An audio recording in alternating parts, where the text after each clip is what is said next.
Napansin ko nga na maganda ang panahon at tirik na tirik si Haring Araw, kaya tara, samahan niyo ako maglaba. Maglaba ng mga sweet soup. Pagkagising ko, wala naman akong ibang ginawa kundi bisita ng mga anak ko. Sila lang lagi ang manguurat. Habang si Mami Ching dito, parang sinasapian na. Parang bisit na siya sa buhay niya. Parang sasabi niya, Mami, kating-kating na ako, paliguan niyo na ako, please. Habang si Tuti, ewan ko ba sa batang to, sobrang lakas talaga makaramdam. Tingnan niyo to. Hindi ko buhat si Ginger. Hindi ko buhat. Hindi ko nga minamahal si Ginger. Ikaw lang, mahal ko.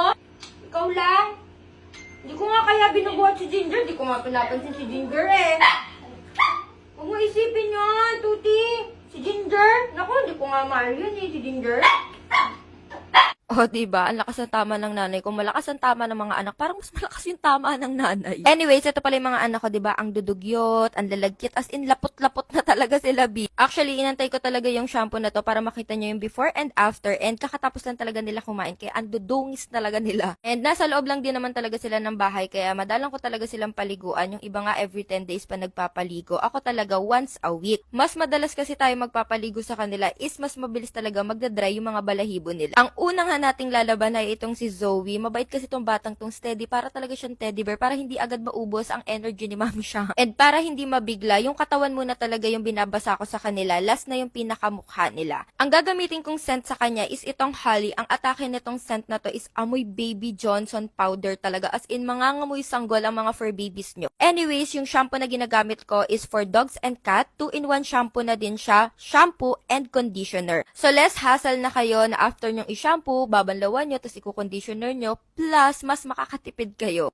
All natural ingredients din yung ginamit natin sa shampoo na to. Imbis na water-based, shampoo-based po yung ginamit natin, and ang top ingredient natin is argan oil. Siguro naman alam niyo yung benefits ng argan oil sa ating mga buhok, ganun din naman yung magiging benefits niya sa balahibo ng mga aso at pusa. As in, malambot talaga siya sa balahibo. Next ko naman napapaliguan ay itong si Kiwi. Super playful ng batang to, kaya sobrang dungis niya mayat maya. Ang gagamitin ko namang scent sa kanya is Dahlia. Ang atake naman ng scent na to is amoy bulaklak. As in, parang namumulaklak ang ating mga fur babies. Actually, ito yung pinaka-mild yung scent, pero gustong-gusto ko talaga yung amoy na to. Amoy siya daisy, jasmine, chamomile, basta ganon, amoy bulaklak. And habang binoblower nga si Zoe, ito ang pasilip sa kanya, Boge, napakaputi. No filter yan, normal camera ang gamit ko dyan. And yung shampoo pala natin is may whitening effect, which is natural ingredient din ang ginamit namin. Grabe, diba? Ito na yung before and after. And even si Zoe na sobrang dugyot din kanina, halos mamuti na at parang mga bulak na. And next naman natin papaliguan ay si Uncle Namnam, and wala siyang ibang ginawa kundi matulala. Ang gagamitin naman nating scent sa kanya is itong Aura scent, which is intense yung amoy nito. Inspired siya sa luxury perfume na pang-human, kaya yung atake ng perfume na to, grabe, kakaiba talaga yung amoy niya.